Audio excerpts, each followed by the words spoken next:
जीवन में उतार चढ़ाव आते रहते हैं, पर सही मार्गदर्शन से हर चुनौती पार की जा सकती है।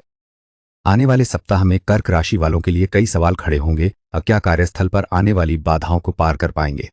पारिवारिक जीवन में संतुलन कैसे बनाए रखेंगे? और अचानक से सामने अवसरों का लाभ कैसे उठाएंगे? आइए जानें इन सवालों के जवाब और इनसे निपटने के उपाय। प्रथम भाव में मंगल की स्थिति आपके व्यक्तित्व में एक नई ऊर्जा ला रही है। आप सुबह जल्दी उठेंगे और दिन भर काम करने के लिए उत्सुक महसूस करेंगे। किसी पुरानी परियोजना को पूरा करने का विचार मन में आएगा, जिसमें आपको काफी उत्साह दिखेगा। परिवार में किसी बात पर आप अपनी राय स्पष्ट रूप से रखेंगे, जिससे सभी सहमत होंगे। कार्यस्थल पर आपकी पहल को सराहा जाएगा और नए अवसर प्राप्त होने की संभावना है। अपने आसपास के लोगों के प्रति थोड़ा धैर्य रखना महत्वपूर्ण होगा, क्योंकि आपका आत्मविश्वास उन्हें प्रभावित कर सकता है। दूसरा घर पारिवारिक जीवन में कुछ चिंतन की भावना लेकर आएगा। आप शायद अपने आसपास के लोगों से थोड़ी दूरी महसूस करेंगे, पर यह आपको शांत करने वाला होगा। बातचीत में स्पष्टता आएगी और आप छोटी छोटी समस्याओं को आसानी से सुलझा पाएंगे। एक नई जानकारी मिल सकती है, जिससे आपके विचार बदल सकते हैं।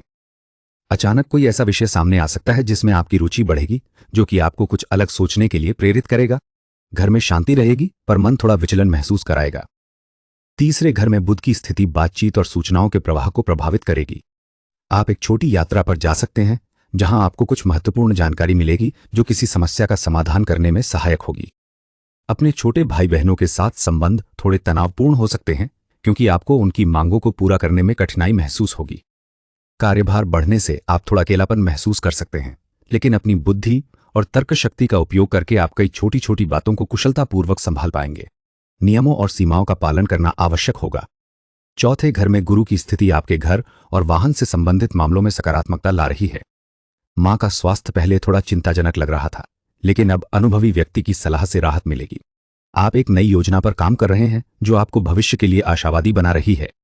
राहु की उपस्थिति कुछ अनपेक्षित अवसर लेकर आएगी। शायद आपके वाहन संबंधी योजनाओं में बदलाव की संभावना दिखेगी। आपकी रुचि नए विचारों और आधुनिक दृष्टिकोणों को अपनाने में बढ़ेगी। यह समय ज्ञान प्राप्त करने और दूसरों की मदद करने का भी है। आपको जीवन के बारे में महत्वपूर्ण बातें समझ में आएंगी। पांचवें घर में सूर्य की स्थिति शिक्षा और प्रेम के मामलों में एक स्पष्ट दिशा दिखा रही है। आप अपने बच्चों की पढ़ाई संबंधी योजनाओं को लेकर अधिक जिम्मेदारी महसूस करेंगे और संभवतः किसी परियोजना का नेतृत्व करने का अवसर मिलेगा। कार्यक्षेत्र में आपकी मेहनत लोगों को दिखाई देगी, जिससे आपको सम्मान प्राप्त होगा। पारिवारिक माहौल में भी आपकी राय को महत्व दिया जाएगा। आपके प्रेम संबंधों में आत्मविश्वास बढ़ेगा और आप अपनी भावनाओं को स्पष्ट रूप से व्यक्त कर पाएंगे। कुल मिलाकर यह समय आपके लिए विकास और स्वीकृति का है। छठा घर दर्शाता है कि कार्यक्षेत्र में कुछ बाधाएं आ सकती हैं। बुध के प्रभाव से बातचीत सहज रहेगी और छोटी मोटी समस्याओं का समाधान जल्दी हो जाएगा, जिससे व्यावहारिक मामलों में समझदारी दिखाई देगी। गुरु की कृपा आपको अनुभवी लोगों से मार्गदर्शन पाने में सहायता करेगी, जो भविष्य की योजनाओं को स्पष्ट करेगा। शनि के कारण कुछ काम में देरी महसूस होगी और जिम्मेदारियों का बोझ बढ़ सकता है। केतु के प्रभाव से आप अनावश्यक चिंताओं से दूर रहेंगे और मन में शांति मिलेगी। कुल मिलाकर यह समय सावधानीपूर्वक योजना बनाने और धैर्य रखने की मांग करता है। सातवें घर में शुक्र की स्थिति दर्शाती है कि जीवन शैली में एक सुकून भरा बदलाव आएगा। कार्यक्षेत्र में सहयोगियों के संबंध मधुर रहेंगे, जिससे काम करने में आनंद आएगा। परिवार के सदस्यों और प्रियजनों के साथ कुछ सुखद पल बिताए जाएंगे। घर में कुछ नया लाने की इच्छा जागेगी, जो सौंदर्य से भरपूर होगा। कानूनी मामलों में शांति बनी रहेगी, किसी भी प्रकार की परेशानी नहीं आएगी। संबंधों में आकर्षण बढ़ेगा और आपसी समझदारी का भाव अधिक प्रबल होगा।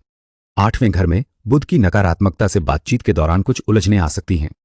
अचानक जानकारी मिलने से पुरानी चीजों को फिर से देखने का मौका मिलेगा। राहु के प्रभाव से नए विचारों और आधुनिक तरीकों में रुचि बढ़ेगी, जिससे कुछ अप्रत्याशित अवसरों की खोज हो सकती है।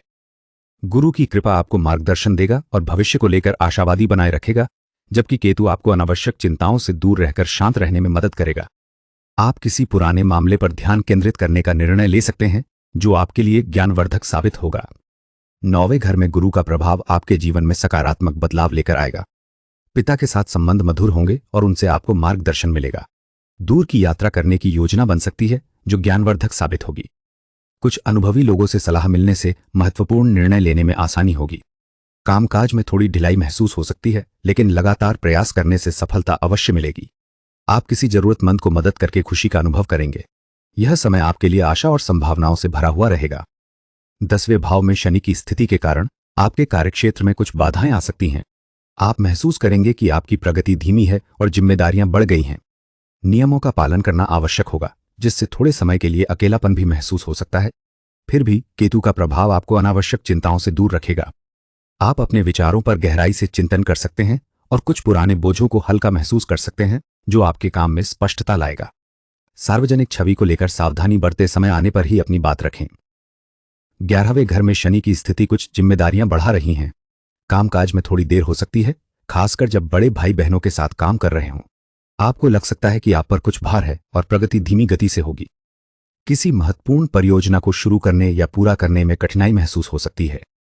परिवार के सदस्यों के बीच कुछ नियम और सीमाएं भी लागू होंगी, जिससे वातावरण थोड़ा गंभीर हो सकता है।